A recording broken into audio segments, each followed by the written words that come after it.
So this is the Aswan Quarry, located in the southernmost part of Egypt.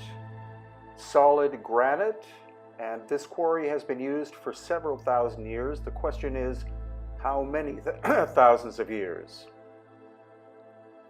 These are the standard techniques used by the dynastic Egyptians for quarrying stone. And this as well. You see, very crude work, but what we're going to see is phenomenal.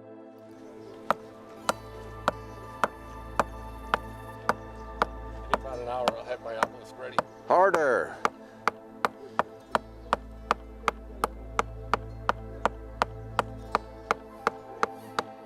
Now, honestly, that is how some Egyptologists think that the quarrying was done in the Aswan area. What we do find are these mysterious scoop marks, and what technology this was is still unknown, but it's clearly an example of lost ancient technology as compared, again, to the simple method used by the dynastic Egyptians of putting wedges in. So here we see side by side. On the right, you see the Egyptian technique. On the left, lost ancient high technology technique.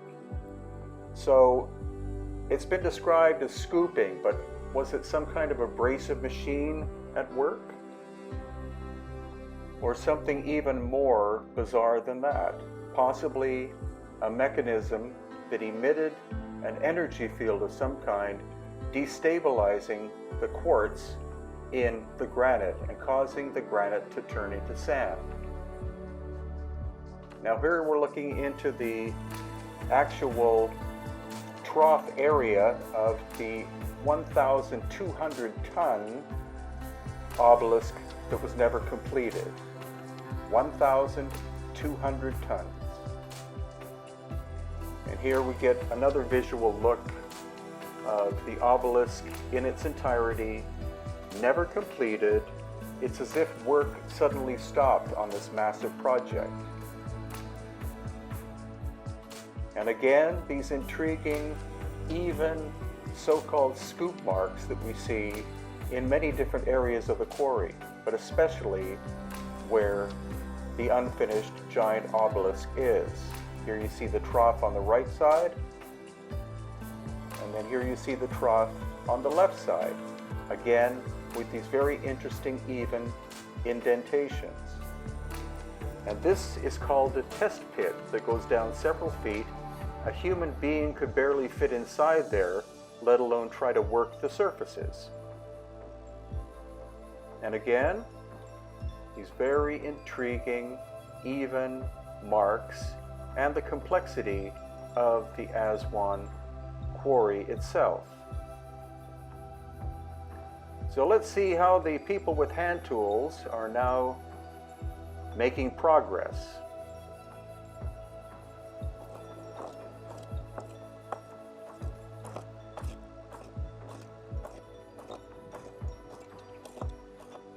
Completely ridiculous to think that that was the technique. This again, you see where wedges were put in by the dynastic Egyptians and even Romans to break stone. And then a smaller obelisk that also was never completed. These intriguing scoop marks. You can see they were working on both sides, the left and right, and they were almost able to release the stone from the quarry. But something happened in Aswan that stopped the work, and the question is, what was it? Let's again see how the people using hand tools are making out. There's nothing else here. Thank you, Andy.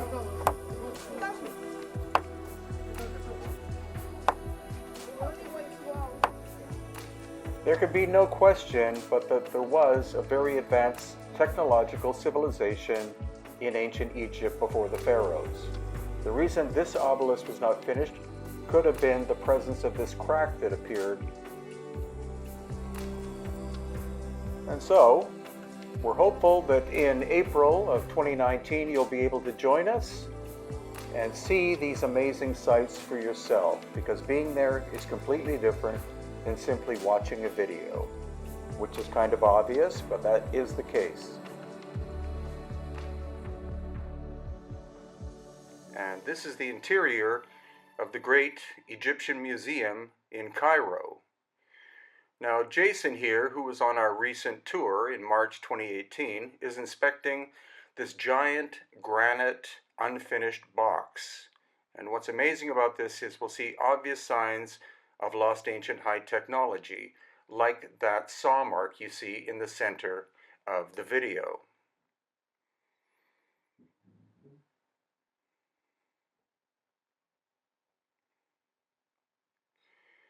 Now, I think on purpose, they pushed this unfinished box against a wall so that you wouldn't inspect these amazing saw marks. But what we see are two circular saws working, one on top, one on the bottom, obviously powered by some kind of machine, and rapidly cutting through this granite, which is 7 out of 10 on the hardness scale, with diamond being 10. You can see that the top saw started to veer off course, cutting into the main part of the block, and then it wound up snapping half of the lid off. The lid was going to be from the same piece of stone, from the bottom to be placed on the top.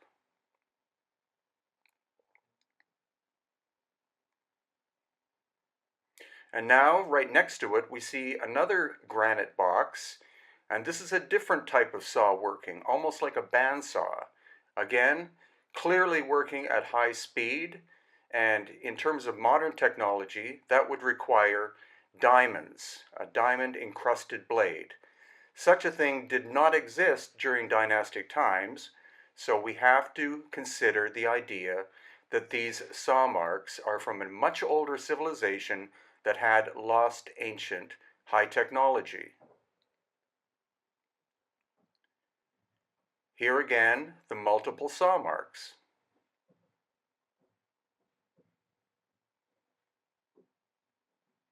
And then somewhat nearby is this basalt box. And what you can tell from here, again, is that the box itself had to have been made using advanced technology, and this object was found by the dynastic Egyptians, and then they simply carved these shallow vertical lines into the surface, probably with relatively crude tools, possibly Bronze Age, maybe even iron, but the lightness of the lines means that they were done more recently than the shaping of the box itself. So for the moment, that's it for the first floor of the museum. And now we're going upstairs to visit the second floor. And what we first encounter are a number of wooden sarcophagi. But as we go to explore these sarcophagi, we encounter one of the most enigmatic of all objects in the museum. Aside from this 10-foot long wooden sarcophagus, of which there are at least two, were there people actually that tall who fit in these sarcophagi? But what we encounter is the amazing so-called schist disc, and we'll go more into detail with that after we observe another one or two of the massive sarcophagi made out of wood from the dynastic period. Here are normal size ones, between 5 feet and 6 feet tall. And then this huge one, which is 10 to 12 feet tall. Is it simply a symbolic sarcophagus?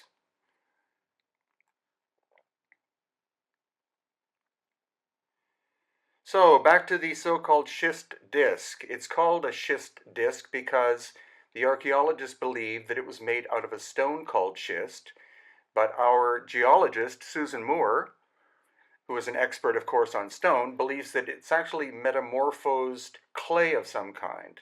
That would mean that it would be very, very dense, and also would be able to resonate.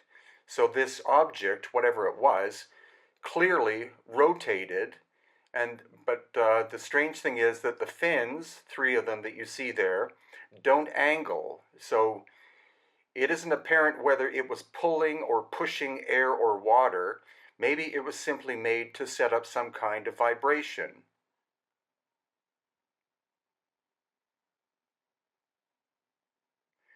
So when we look at the profile here, unfortunately it was found broken and very badly repaired.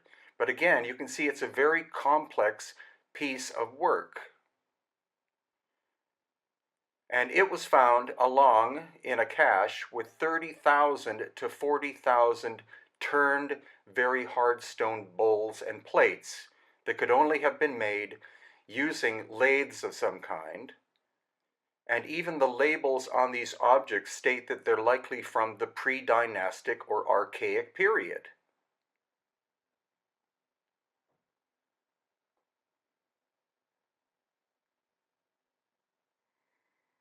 So here's an approach again to the so-called schist disk. They put it here so that the sun shines on it, I think on purpose, so that it's very difficult to properly photograph. The fact that it's even still on display is quite amazing because it's very much an anomalous object which does not fit into either the time frame or the technology of the dynastic Egyptians.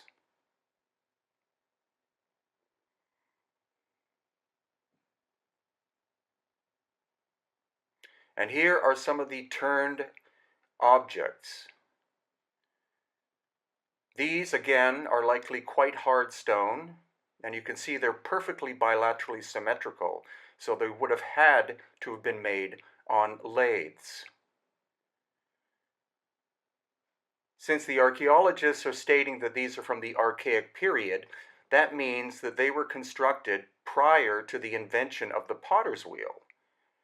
And a lathe is a far more complex machine than a potter's wheel.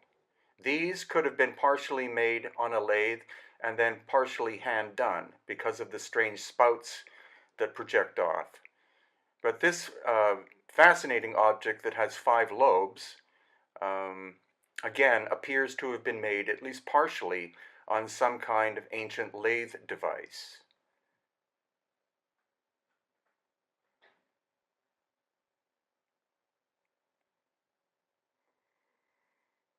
And these are very hard granite, syenite, and diorite bowls and other vessels that could only have been made, again, on a lathe of some kind.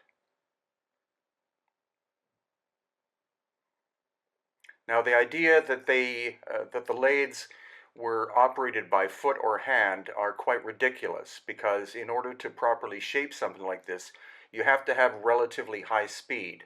So that means some kind of motor or engine would be involved, and those did not exist during the dynastic time period. And once again, many more of these objects. There are approximately 50 on display, but again, the cache that was found at Saqqara, the number of objects found was between 30,000 and 40,000. Many of them were found damaged or broken, and others unfinished.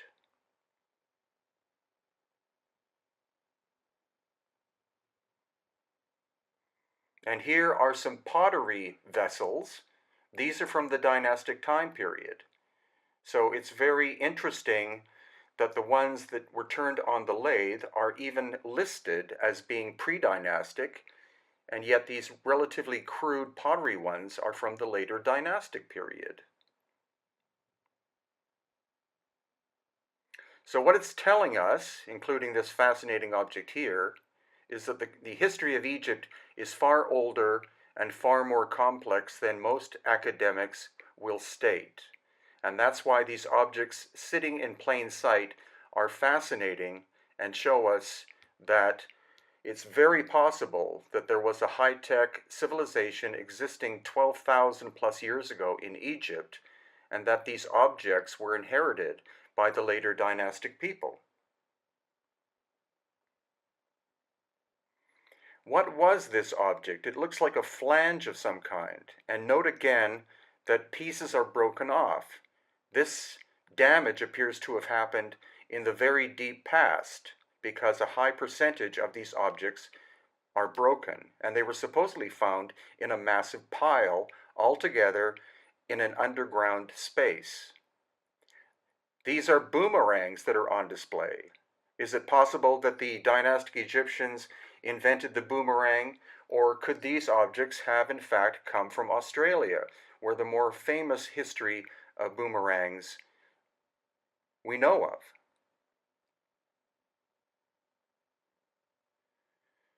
And then this very strange object.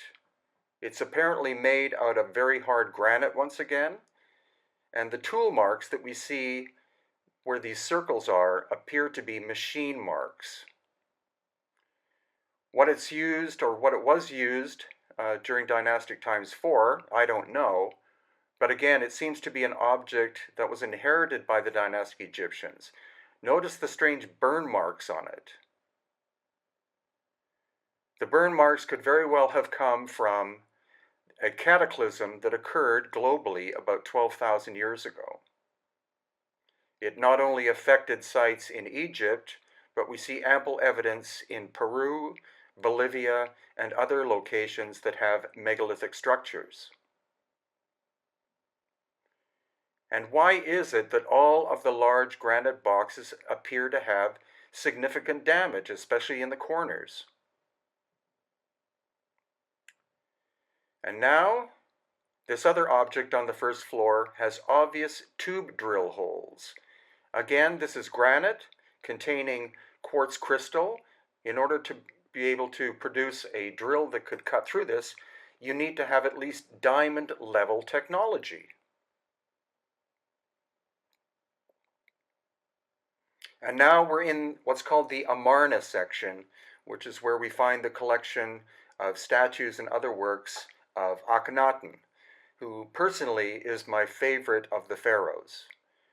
Here he is portrayed as being androgynous, possibly. It is believed by some experts on Akhenaten that he physically did look different from the average human being, and he simply told his artisans, "Portray me as I am." That shows that he had a high level of personal confidence. And here we have a classic portrayal of the Aten sun god with Akhenaten with possibly an elongated head. And there's Nefertiti on the left. And here we have the famous busts of his daughters, including Meritaten, who obviously is shown with an elongated head. And here, another view. It's amazing that only about a year ago we were allowed to start taking photographs and filming inside this museum. Before that, it was illegal. But that's what's happening in Egypt. So please consider joining us in April 2019.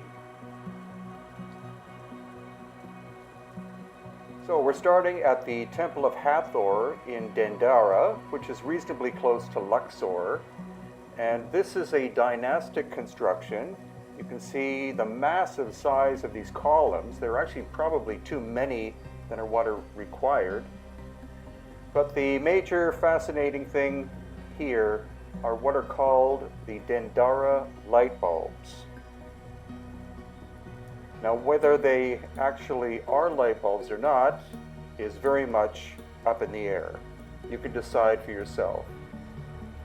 But they're located in a very small underground chamber, which takes special access to get into.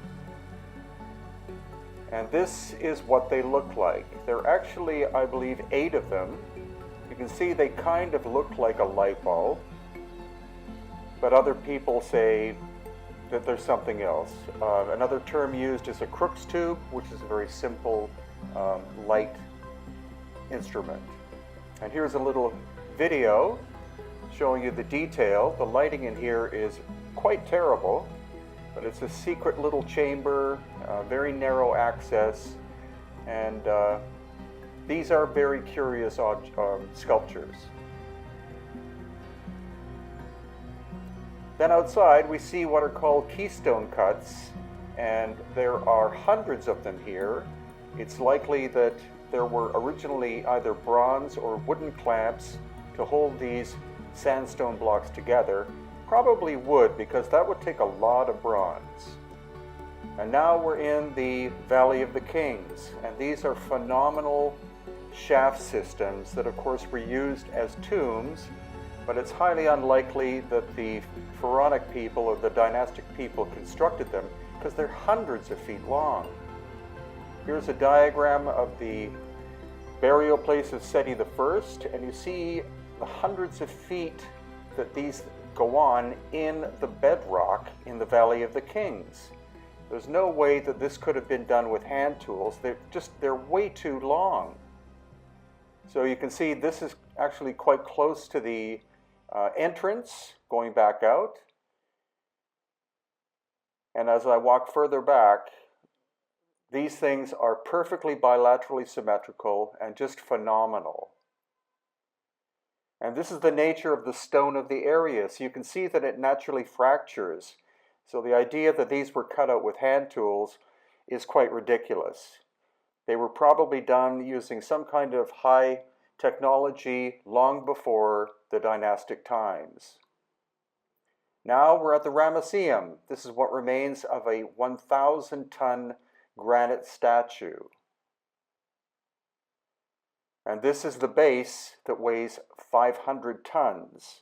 Now the quarry for this is hundreds of kilometers away.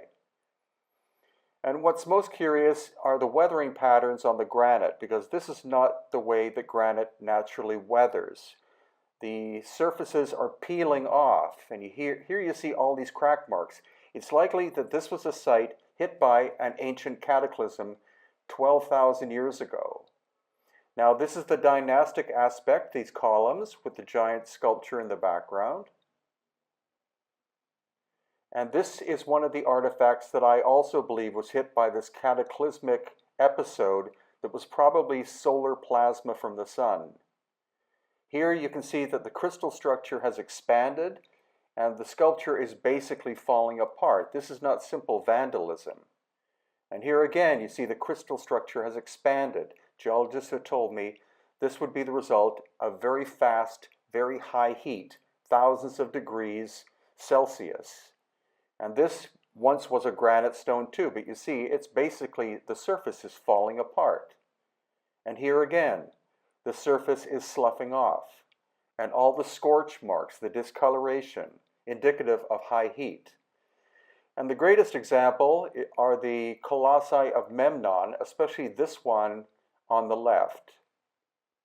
The front surfaces are far more damaged than the sides or the back, so it appears that the solar pulse or plasma struck it from the east at sunrise.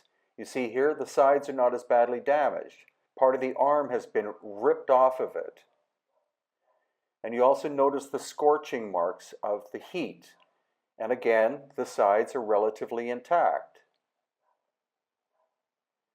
And here's a short video of the magnificent colossi. They weigh 720 tons each. The one on the left is a single block of stone. The one on the right was actually badly repaired during Roman times. And as we start to walk around to the side of the sculpture, again, you see the front here, extremely badly damaged. That could not have been done simply with somebody trying to vandalize it. So this is a scale model of what Luxor originally looked like. I believe it had 11 obelisks originally. And here again we see the overall layout of dynastic Karnak. It's one of the largest archaeological sites in Egypt and in fact the world. And this is the dynastic aspect, as in sandstone column construction. What we're going to focus on though is the pre-dynastic, much more ancient works in harder stones. So there appears to have been a cataclysmic event that happened at Karnak and other locations about 12,000 years ago. And in the case of Karnak, the path of destruction seems to have been solar plasma that went right down this route that I'm walking. Interestingly, it's 23.5 degrees off east-west, so the planet might have been in a different axis at that time. And what we're looking at is major destruction to the hard stone surfaces, such as granite and basalt. This groove is a power saw mark of some kind, indicating lost ancient high technology in the past. And here we get to have another look at it. Perfectly even. And also these core drill holes that we find not only at Karnak, but also other sites such as Abu Sir. And you can see this core drill is massive in size, very industrial, very ancient. And then we also see the granite surfaces here have basically been burnt off. This is not destruction by some tribal people. This is some kind of cataclysmic solar plasma, according to the theory of people such as Dr. Robert Schoch. And here again we see another example of it. The upper part of that column was in good shape, but the lower section is basically burnt off.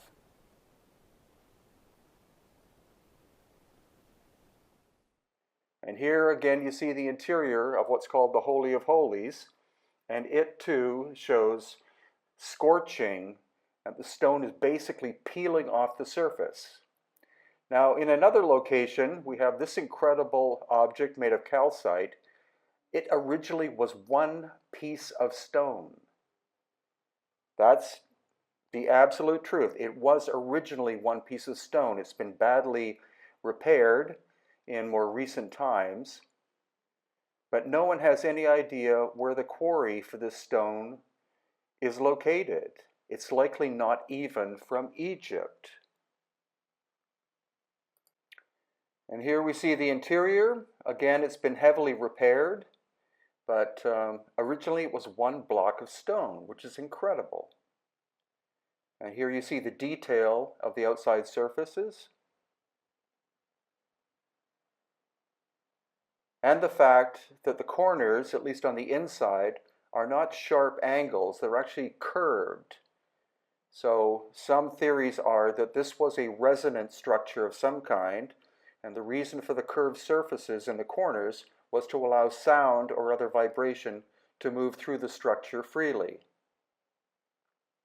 Then as we move back into the core area, again we see ancient stone blocks with the surfaces basically burnt off.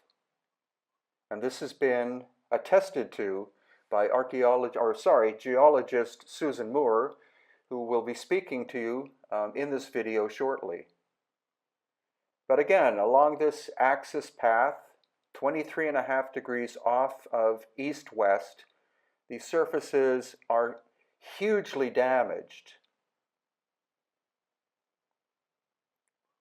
such as here, once again. And it's only in this direct area that this damage has occurred.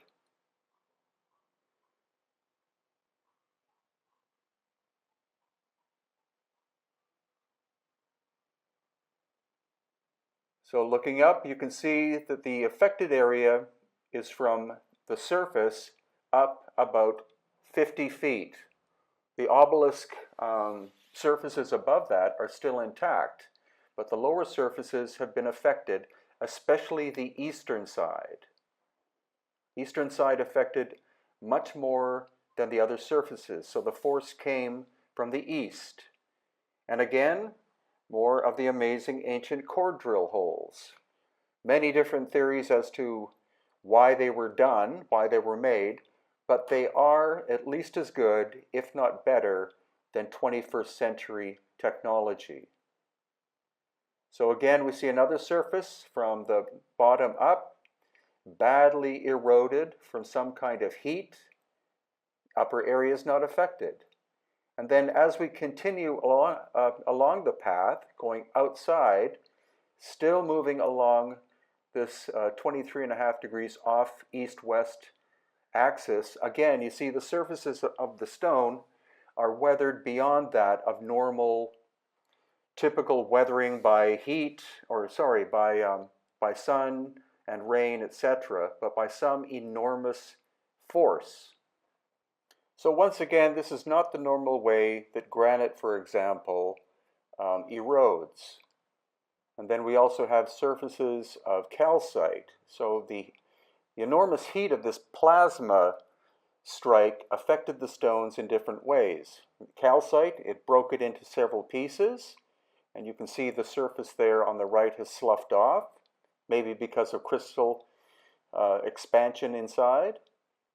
And then we also see two more of these curious ancient core drill holes. But why just take my opinion? Let's listen to geologist Susan Moore and Patricia Awian. Okay, we're here with geologist Susan Moore, and Susan is going to describe the phenomenon that happened to this stone, which is a granite-like stone, I believe. These stones in this little area, they've been puzzlement to us for numerous years. We keep trying to figure out what went wrong with these, why they're like it. And if you look at the rock here, you can see that the inner portion of the rock is a coarser crystalline size, and the outer side seems to have a finer crystalline crust. This is a fairly wide crust. This is a narrower crust. We just don't know why it's doing this. We actually see the same thing in a pillar, a door pillar over here. And, unless we could analyze these things, we're probably never going to know. But what it looks like to me, and this is just sheer speculation, is that the inner portion of this has recrystallized, and as it cooled, the outer portion of it cooled down quicker and made this finer grained crust. Okay, and that would likely be the result of intense heat. Intense heat. Okay, we've been coming here since the first time we started exploring this temple on our own, and the keepers would bring us in here and say, this is the real Holy of Holies. And the first thing we noticed is the destruction of this particular granite, or is it? It's a diorite. I'm sorry, Diorite. yeah. This particular rock, you can see its destruction. The destruction's from the inside out. And what is, what would cause something like that? So our theory was it was the energy of the site. But as we move in our research and our learning, we think about all the different possibilities.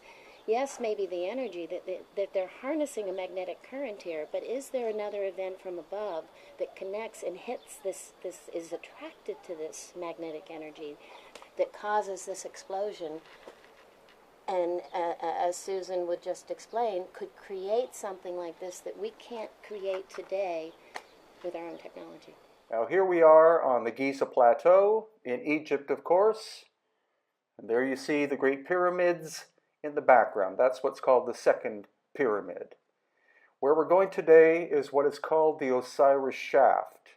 And this has not been opened for decades, if not hundreds of years, to the general public, but thanks to the new Minister of Supreme Antiquities, it's open if you want to literally rent the space for 2 hours.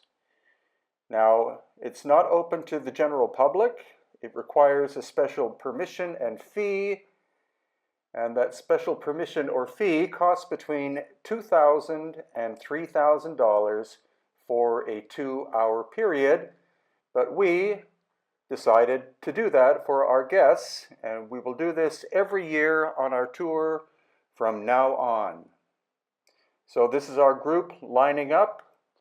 The door has been unlocked, and so gradually we're going to start moving in. So this is the uppermost level, which is in the bedrock itself. And here comes Jason, who was in our group in March 2018, clearly thrilled at what he saw. And now we move in. Again, this is the surface level, which is in the bedrock itself.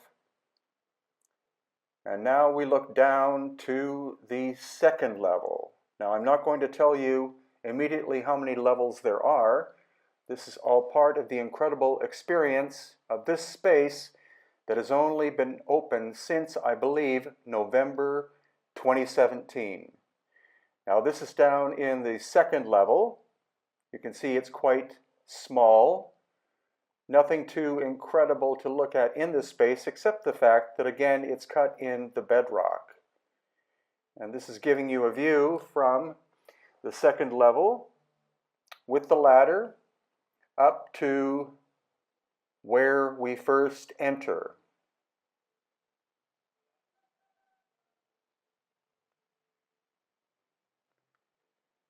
So this is about 12 of us out of a total of 30 getting ready to go down into the next level. But of course, because of the nature of the space, only a certain number could go down at a time.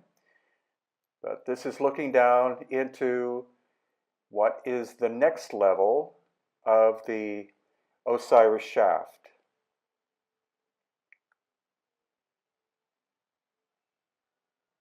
Again, cut into the bedrock. This could not have been done with hand tools during the dynastic period, with bronze chisels, etc. So now we're down in the next level and looking up to the level above, which was the small room.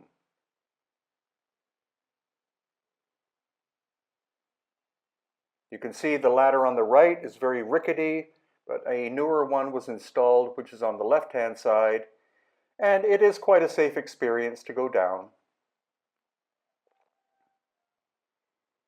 And now looking into this room, there are 6 niches, and in 2 of the niches are large stone boxes. You can see the tool marks here in the wall. The lighting isn't that great, so flashlights, of course, were required. And then, again, this is one of these stone boxes you can see on the left. Very mysterious. So this is moving into one of the niches. Again, 4 of them are empty. What has happened to the actual boxes, excuse me, if they were even in there, is unknown. But now we're going to focus on this, which is one of the boxes that has this very mysterious goo-like organic material on the surface and also inside. Next time we go in, I would like to actually take a sample in order to find out what that material is. It doesn't appear to simply be fire or smoke, because there's very little smoke on the ceiling. It seems as though something happened to whatever or whoever was inside the box, like an explosion of some kind. And then this is the other box, which is more roughly shaped, and inside, mysterious, massive damage, again, as if the interior of the box exploded. Very strange. This isn't simply tomb robbers going in and trying to extract material from the interior. There's some kind of chemical process went in here, which is very weird. So again, looking up the ceiling, there are bits of splat, but not what I would call smoke or carbon material from a flame. Some other kind of strange phenomenon occurred here. And this box, supposedly the material is not granite, it's not basalt, it's not syenite, it's not diorite. It's a stone that is not found in Egypt. So weighing in at a minimum of 30 tons, where did this stone come from? How was it shaped? And how was it brought down the shaft system into this niche? Here again you can see the tool marks, very similar, almost scraping like tool marks. And then we're looking down into what will be the actual bottom level of the Osiris shaft. This is Yusuf Awiyan, who was one of our guides. The water that he's in is crystal clear, and he's standing on top of another giant box that's submerged underwater. So we are presently 200 feet minimum underground in the Osiris shaft. And there is underground water, of course, at Giza, but this water is crystal clear. So where exactly did it come from, and was it intended that this water be in there and be part of whatever process this structure originally performed? Because they call it a symbolic tomb, which is a really cheap way of saying we don't understand what this was made for, who made it, and when it was made. It's clearly megalithic, and thus it's likely at least 12,000 years old and was found by the dynastic Egyptians. They did not construct this, because this possibly could be beyond 21st century technology that was involved, which we see also at other places in ancient Egypt. The clear signs of lost ancient high technology that was present long before the time of the Pharaonic people. I believe the stone is called dacite. I might be wrong. That would be D-A-C-I-T-E. Interestingly, inside this niche is a recessed area where a human-sized sarcophagus could have once been. That could have been an actual dynastic burial, but the other two boxes and the ones submerged underwater were beyond the technological capability of the dynastic Egyptians, and thus has to be much, much older.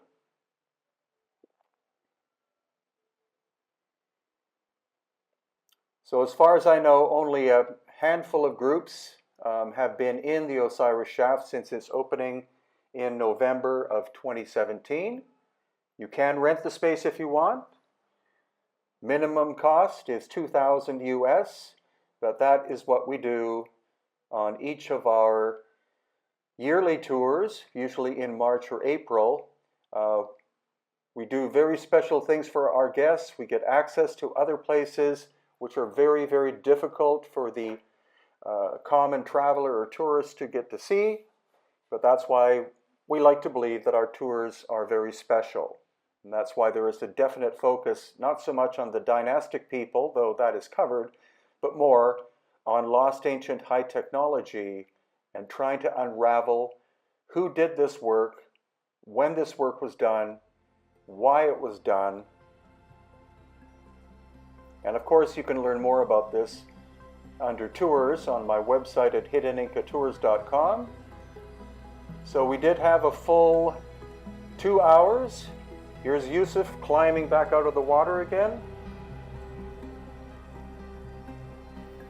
And this was an amazing adventure because for many, many years I wanted to go inside this Osiris shaft, but of course it was always padlocked, and even requests with the authorities were met with deaf ears. They refused to even think about the idea of allowing anybody in there. But the new Antiquities Minister is very progressive. He understands that opening up more of these sacred ancient spaces brings more tourism, but what it also does is it allows us, the researchers, to try to unravel the secrets of ancient places, such as here on the Giza Plateau, as well as the other sites all the way from Tanis, which is in the Nile Delta area in the north, south to Aswan, where we find amazing things such as the unfinished 1,200-ton obelisk in the quarry at Aswan. So I hope you've enjoyed this adventure. We will definitely be going back to the Osiris shaft in April of 2019 on our very special tour, limited to 42 participants. This is the famous step period of Djoser or Zoser, and this is likely the first time that the dynastic Egyptians tried to build a large pyramid. But what do you make of this shaft cut into the solid bedrock? It's one of many in this location at Saqqara, and it's likely a pre-dynastic construction made by the master builders, because we also find these on the area of Giza, as in where the Great Pyramids are located. So I'm not interested in the dynastic period, though it's a splendid history of ancient Egypt. What I'm looking for are examples of lost ancient high technology and catastrophic damage. So what we're seeing here are very hard stone surfaces that appear not to have been necessarily vandalized, but more likely were victims of a massive cataclysm of some kind. Now, some of these surfaces, you can see the weathering is very strange. It's like the stones were hit with a very high heat. Not simple vandalism, though of course the structures would have been utilized as quarries during the dynastic times and also well into the Roman times. But what has happened to this little pyramid? It's not simply people taking hammers and trying to break it up. It looks like it has been struck by high heat. And we'll see many other examples of this that tend to support Dr. Robert Schoch's theory that plasma was ejected from the sun and struck certain parts of the earth about 12,000 years ago. So when you look at the top layer of the soil, see it's orangey, brownish looking. That's what happens to limestone when it's hit with very high heat. And here is another example. The top surface is there. And again, how was this little pyramid, which was immaculately constructed, how was it damaged so heavily like this? Again, my theory, and when we look at these burn marks that you see on the surface of the limestone, was that this pyramid and others were hit by solar plasma 12,000 years ago. And then later, they were found by the dynastic Egyptians somewhere around 5,000 years ago. So let's go inside the pyramid here, Pyramid of Unas. Unas was a pharaoh. He was quite possibly buried in this pyramid, but he and his people did not construct it.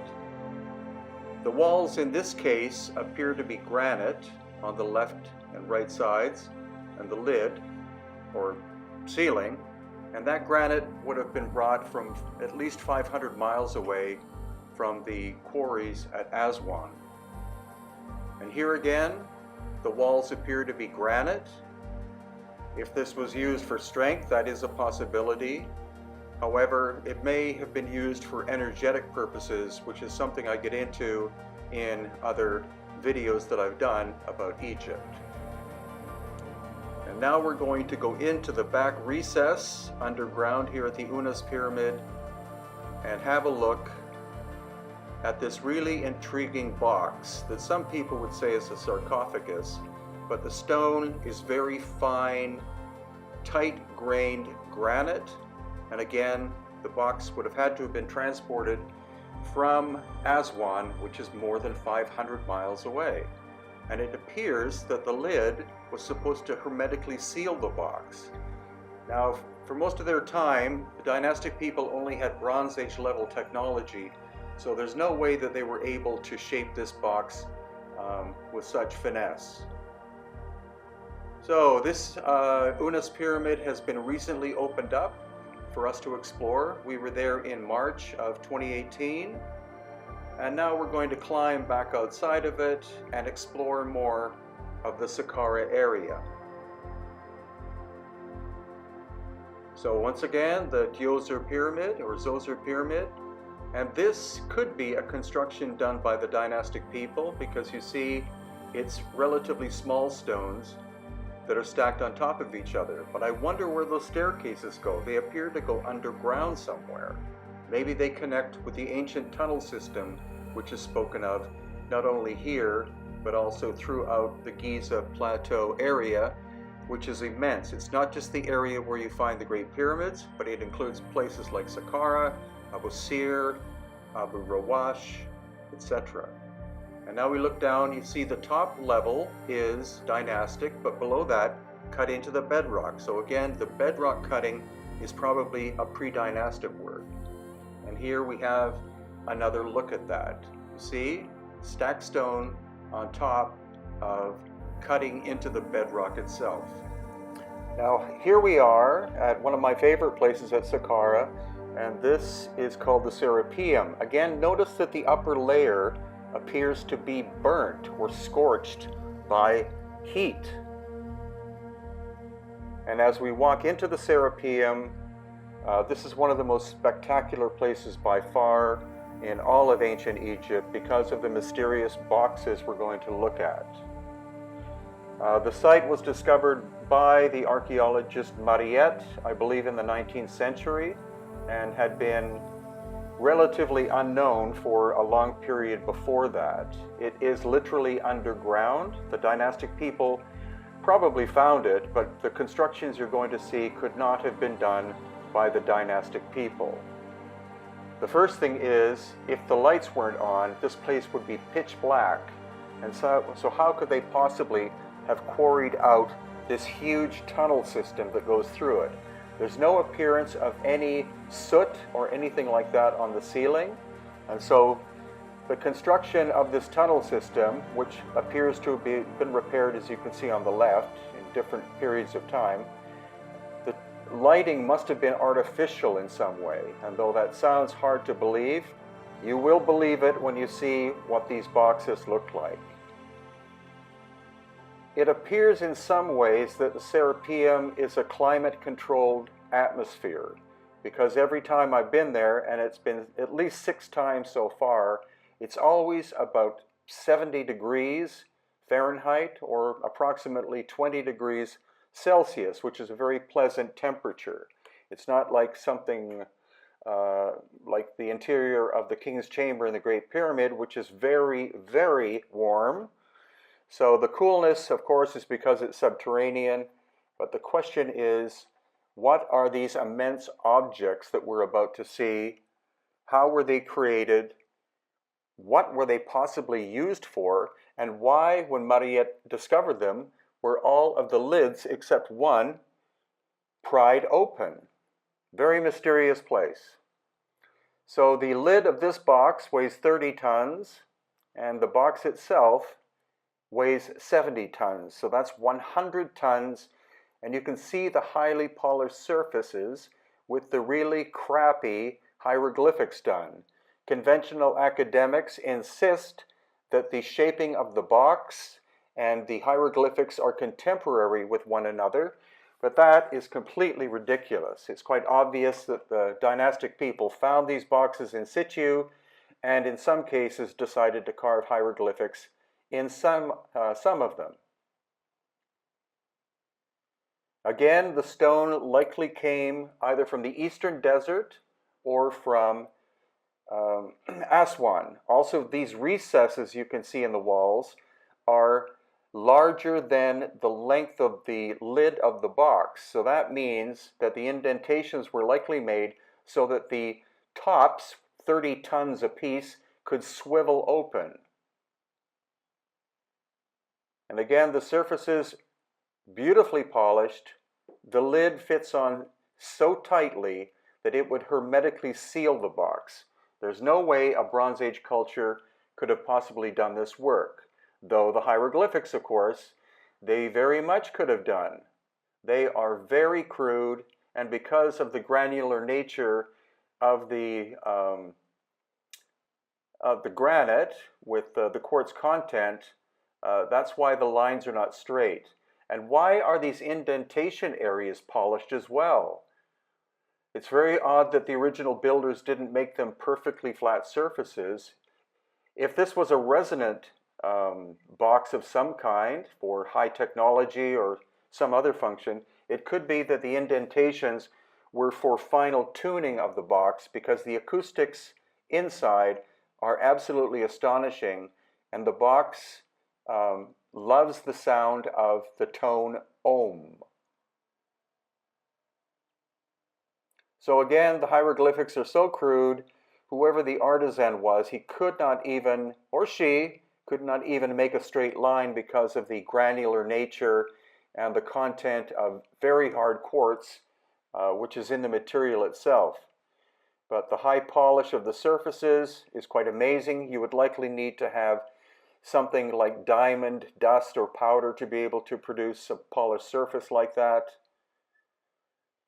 And then as we turn, we're going to explore the fact that there are more than 20 of these massive boxes in situ in the Serapeum at Saqqara.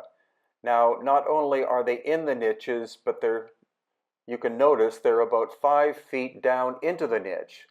So the box would have to have been moved through the corridor, turned around a corner, and be gently placed downwards by about 6 feet or 2 meters into the niche itself.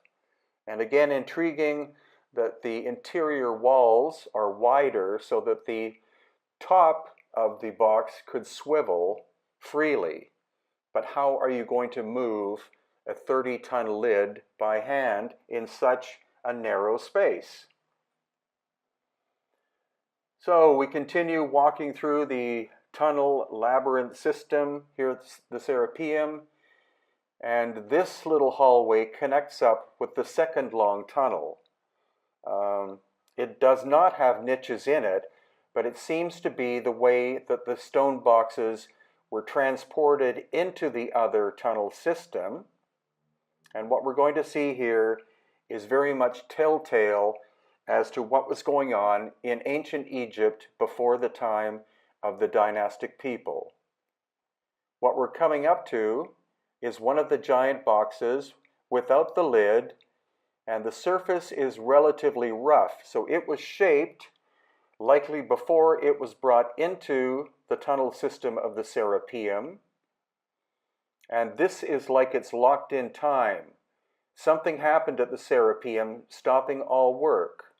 Once again, there's no soot or anything like that on the ceilings, and so candles or torches or whatever would not have been used in the fabrication of the tunnels or the movements of the boxes themselves. So artificial lighting of some kind would have to have been used, and this goes along with the fact that these boxes had to have been made utilizing high levels of very advanced technology, in some cases technology beyond our capacity today. So as we walk past the unfinished box that likely would have been finished once it was very close to its niche, we see in the background the lid that was to accompany the box. So it's very likely, and it's telling us, that the box would have been moved first, then the lid second. The box would have probably then been put into its niche, then the lid, 30 tons, put on top of the box. But how was the polishing done to make such a beautiful seal? And then we have this other orphaned lid here, and we're going to go back into the main tunnel to see where its companion box might be located.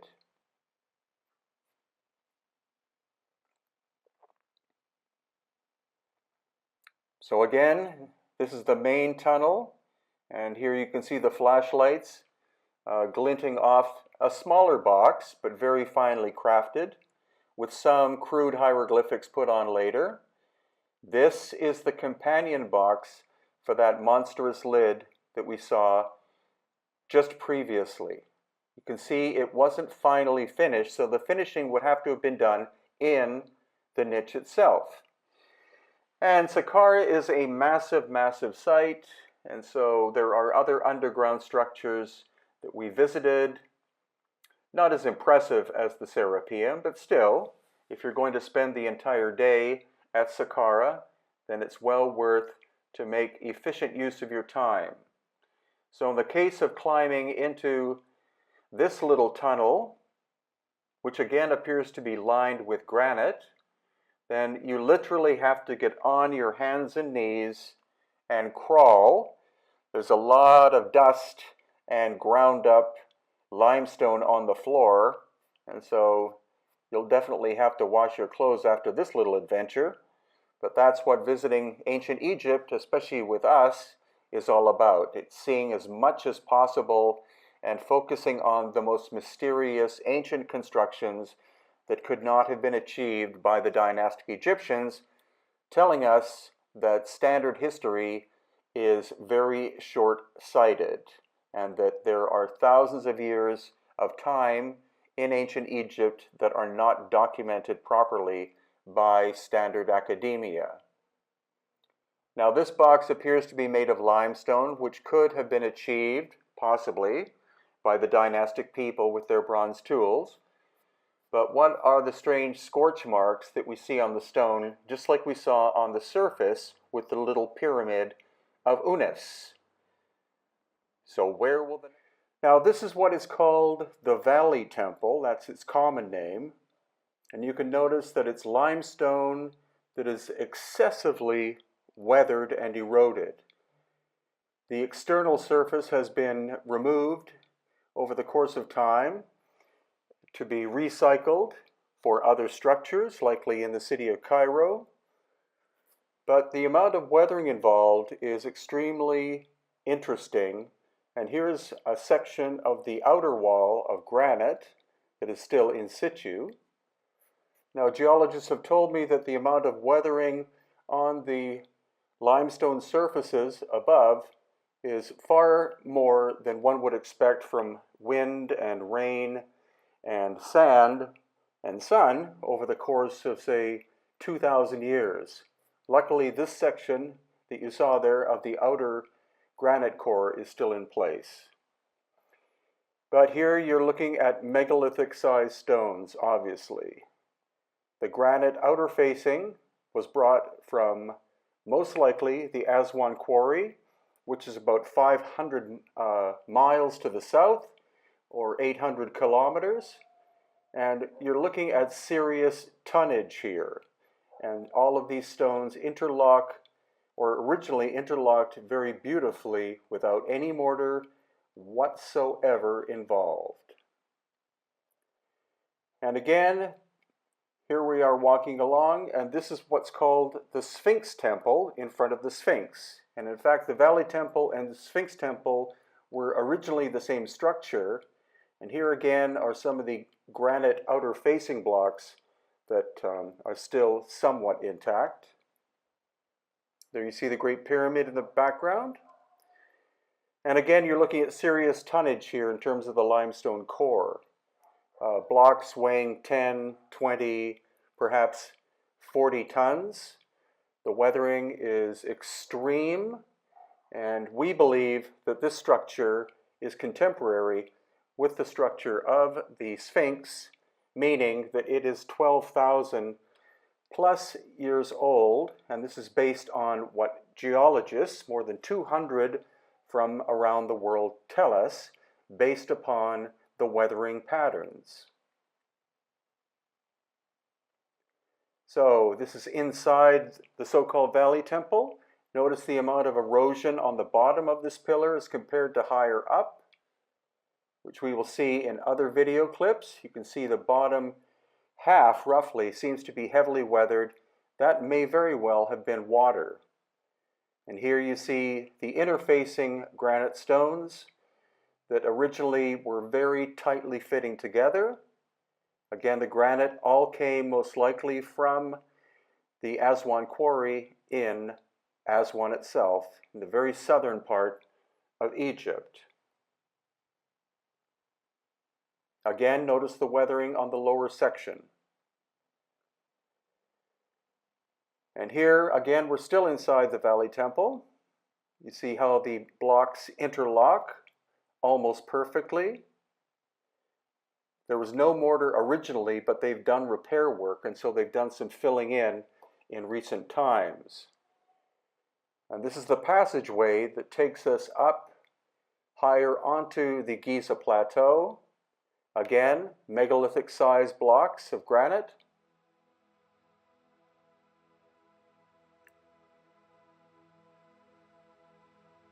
And geologists have told us that the amount of weathering here is much more excessive than would be under normal conditions over the course of, say, 2,000 years. So once we're outside, there's the second pyramid on the left, and of course the Great Sphinx. And we're going to go into some detail as regards the weathering patterns on the Sphinx. But this is a walk back around the outside of the Valley Temple. Again, the exposed limestone surfaces, some of the external granite that was covering the outside and the inside.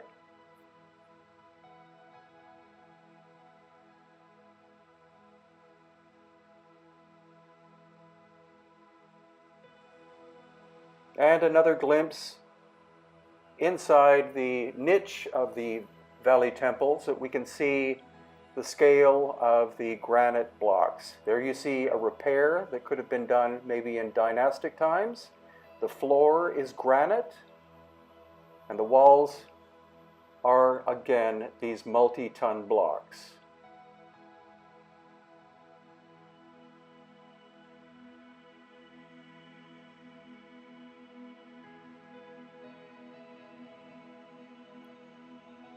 So we go back outside and then turn to the left to have a look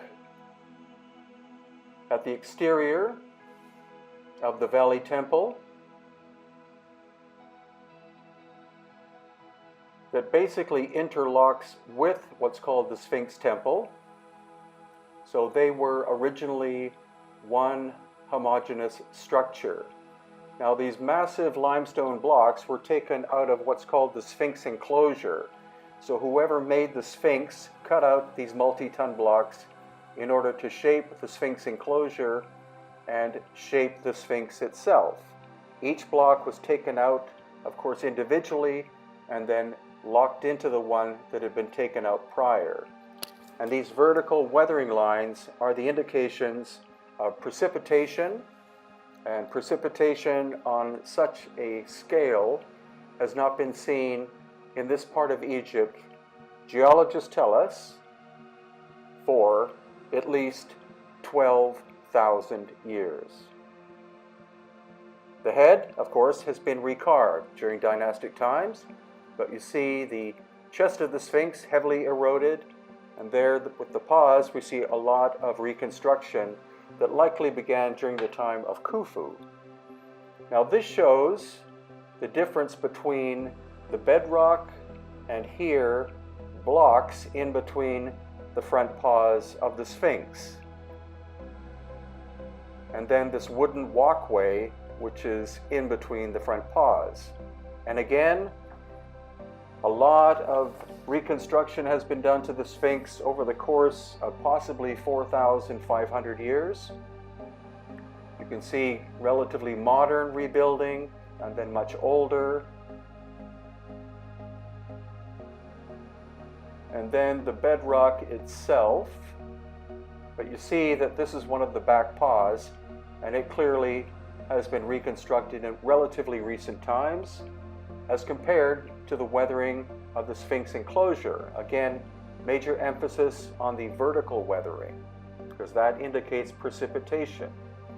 And if you didn't know, there is an entrance near the very back end of the Sphinx. There is a ladder inside, so there could be a labyrinth of shafts and tunnels under the Sphinx and the entire Giza Plateau. Once again, the vertical water weathering and the excessive and extreme erosion that we find at the Sphinx. Different layers are different hardnesses, so the softer layers were carved out much more rapidly than the harder layers. You see the undulating lines. And this shows you the extent of the Sphinx enclosure itself, that the Sphinx was carved out of the bedrock itself.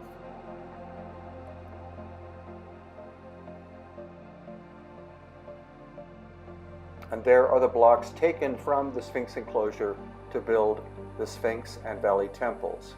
So once again, on the left, you see that's bedrock. On the right, those are blocks. So the story that there is an entrance to the Sphinx in the front is likely true, because if you look at the rectangular system of boards there, that section can actually be taken out. And so it's believed that the Egyptologists have discovered the underground tunnel and shaft systems that exist under the Sphinx itself, extending likely all the way at least to the Great Pyramid, if not beyond. On the left you saw that bit of repair and this strange channel, which is really quite rough, but I never noticed this on previous trips. There's a channel that basically goes all the way around the Sphinx. Whether it was done during dynastic times or not is unknown. It's not very sophisticated. But just to emphasize one more time, the vertical weathering was precipitation, and it has not rained much around the Giza Plateau. Climatologists also tell us for at least 10, if not 12,000 plus years, making the Sphinx at least twice as old as the dynastic Egyptians. And there again is the entrance to a shaft with a metal ladder inside. Of course, it's illegal to go in there, but I filmed it so you could see. And more or less finally, once again, the extreme weathering marks on the limestone of the bedrock of the Sphinx enclosure, all of the repair work that's been done over the Sphinx over the course of up to 4,500 years. Some Egyptologists insist that Khufu was the one who constructed the Sphinx, but it's likely he and Khafre were the ones who did repairs. And this shows you again the transition between the bedrock and then these blocks of limestone and the rectangular section, which underneath is believed to be the entrance to the shaft and tunnel systems.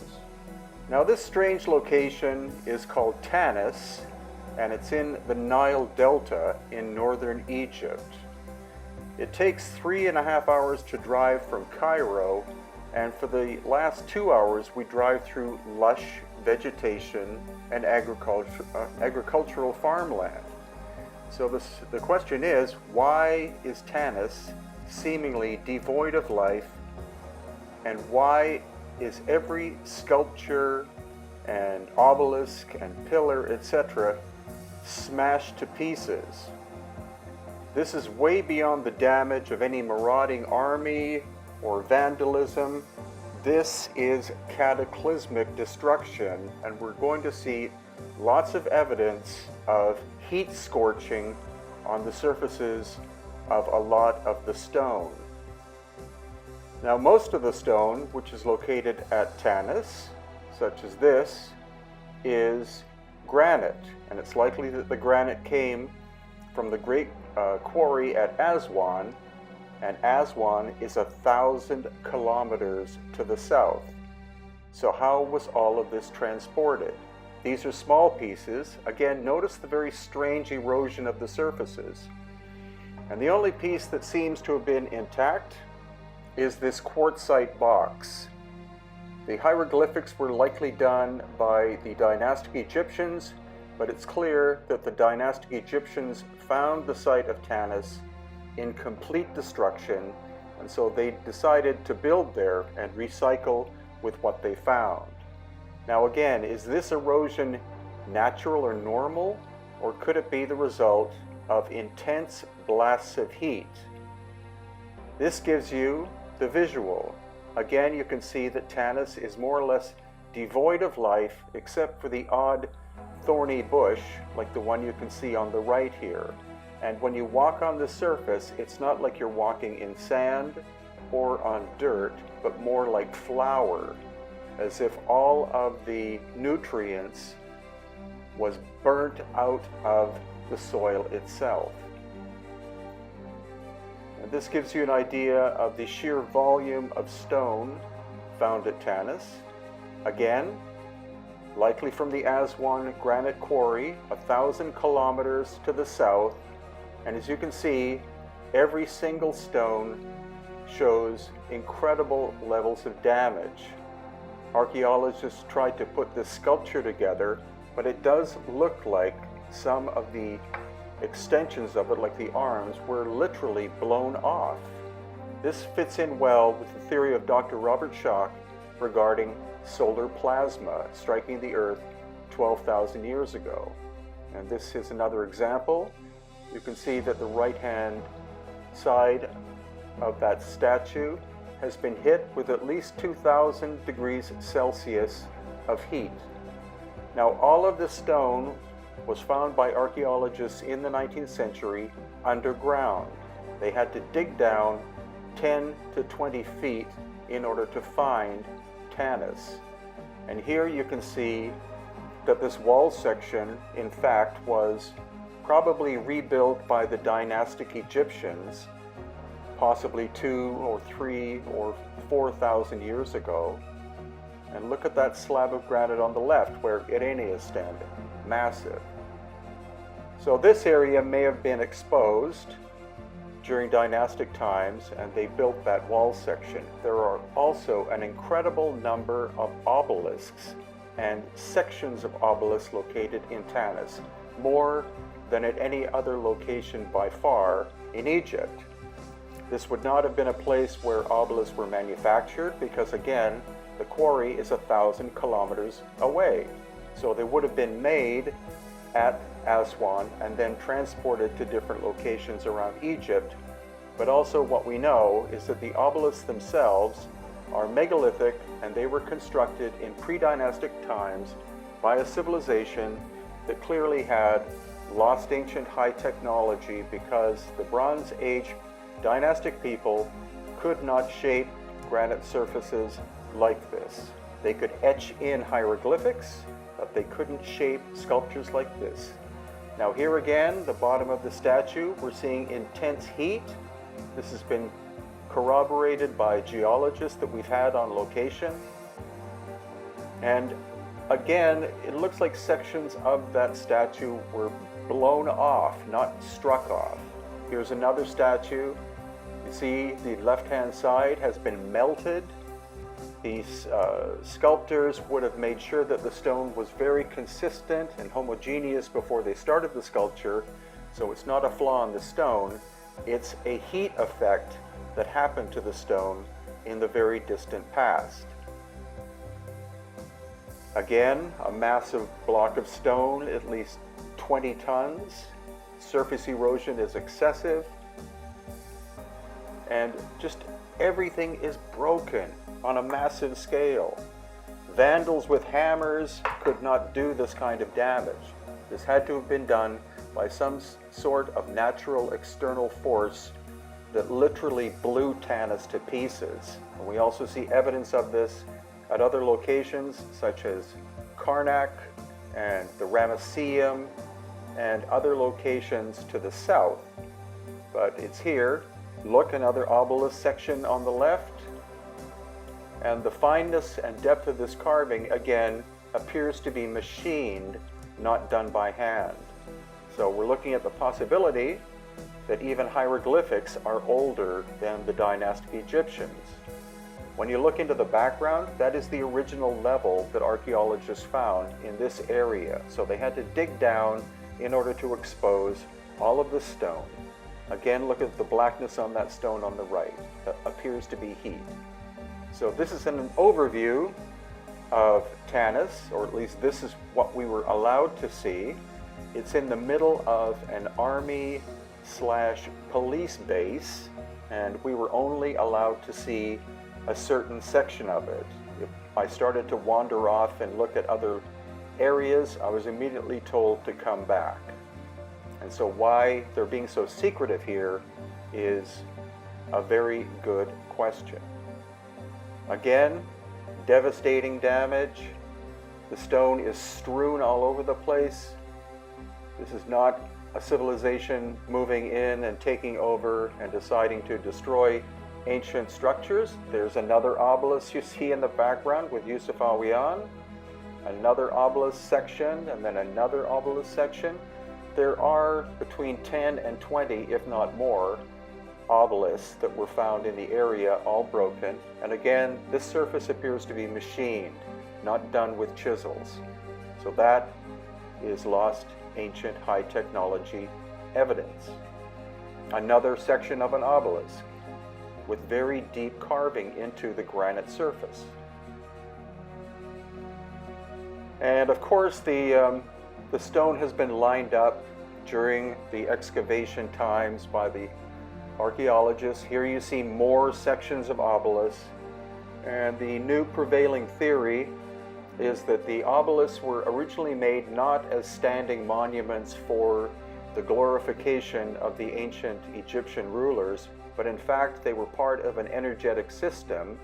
They were the receivers of energy emitted from the power plants or energy structures that we call the pyramids, located around the Giza Plateau area. There's a perfect circular hole that could have been machined. And then we get to the tomb area. And if you look carefully, you can see that all of this stone was restacked during dynastic times. The giant blocks of granite were likely there originally. Then the dynastic people simply took stone from the area, especially this limestone on the left, and piled it up to create a tomb. Inside this one, we find a granite box. This likely was a sarcophagus. The roughness of the surface shows that it was probably done during dynastic times, because it's not that well done as compared to the finer craftsmanship of the older megalithic work. And then when we look up, we'll see that this top block has hieroglyphics on it. So clearly that was recycled from an older structure. The dynastic Egyptians did not move any material in terms of stone into the area. They simply recycled what they found. And their technical prowess was not much compared to that of the earlier lost ancient high technology civilization. Here again, we see a much larger box, which they would call a sarcophagus, with the top snapped off as if it was hit with an enormous force. And one last wander through the area of Tanis we were allowed to see, which was quite extensive. And again, you can tell this area was probably exposed and open during dynastic times, and the stone was reconstructed, or the wall was reconstructed by the dynastic people. See the very poor work on the left-hand side. That's an addition during dynastic times. And the simple fact that this whole area here is devoid of life except for a handful of prickly bushes gives us a strong indication that solar plasma struck this area about 12,000 years ago. This is corroborated by Dr. Robert Schoch, who's a geologist, and also accounted in my book, Aftershock. Here again, we see more melted surface on this piece of quartzite. It is like a giant came in and just knocked everything to pieces, but it wasn't a giant, it was a giant force that came from outside of the Earth, plasma ejection from the sun, most likely striking at sunrise around 12,000 years ago. It could have been a series of events, not just one simple one-day event, but it could have taken place over the course of up to 300 years, according to Dr. Robert Schoch, that would have vaporized anything and anyone that was in this area. The soil might have been blown up into the sky and then came down and covered the whole site, because here I am on the original surface level. This is the surface that the archaeologists found, and in order to see the artifacts, you have to climb down, again, between 10 and 20 feet. And these mysterious men in black were with us. There were 4 or 5 of them. Very nice suits, sunglasses, automatic weapon hiding underneath his jacket. They were keeping a very fine eye on our activity, but thankfully we were able to film.